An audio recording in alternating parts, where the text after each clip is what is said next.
So 2 days ago, the NFL and the NFL PA agreed to a new CBA that extends for the next 2 years, kicking in 2021. So there's no lockout in 2021. There were some rumors that was going to happen, so that's good. But let's break it down what the CBA means for the NFL going forward. So it's going to increase to 17 games in 2021 in the regular season. This is just the major changes. The playoffs is going to expand to a 7th team in the playoffs. There's going to be 1 first-round bye instead of 2. The drug policy is going to change. And the rosters are going to expand from 46 to 48. And the minimum salary is going to increase from $100,000 this year. And it's going to continue to expand.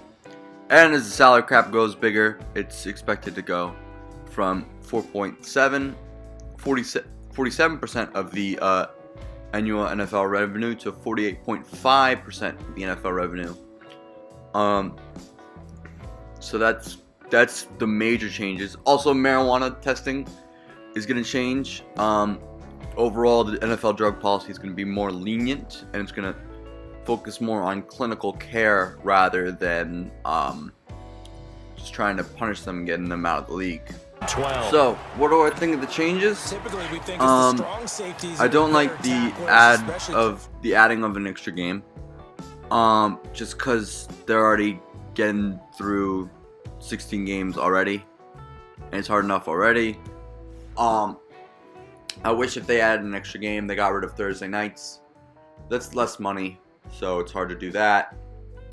The adding of the 7th seed in the playoffs and only having 1 first-round bye, I like that because it lures more to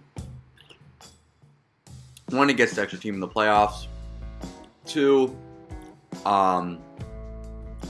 you have basically more incentive to get the number 1 seed. Obviously, number 1 seed already has home field advantage, but now the number 2 seed does not get a first round bye, so that's good. The more lenient NFL policy on drug testing, all that stuff. The no suspensions for marijuana use, that stuff. I think that's good, just because I like the approach they're gonna do now, more where it's more about clinical care and making sure they stop using drugs and just punish them out of the league. What do I think about how the battle between, it was like the NFL rich class, the superstars versus the everyday players, and how the everyday players won this, obviously because they increased the game. They add another game, which is more money. I think, it was a very split vote. I think it was 1,000 yes to 900 no, something around that. I think that shows why the owners usually come on top in these CBA discussions.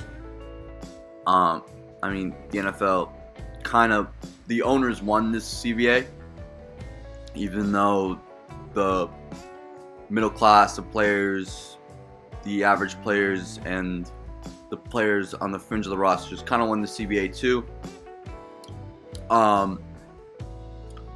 I think why the owners win is just because the NFL PA is very divided, and more divided than most sports. Even though in most sports you do have the divide between the superstars and the role players and the guys on the fringe roster. You do have that divide when it comes to labor discussions. But especially in football, it's more prevalent.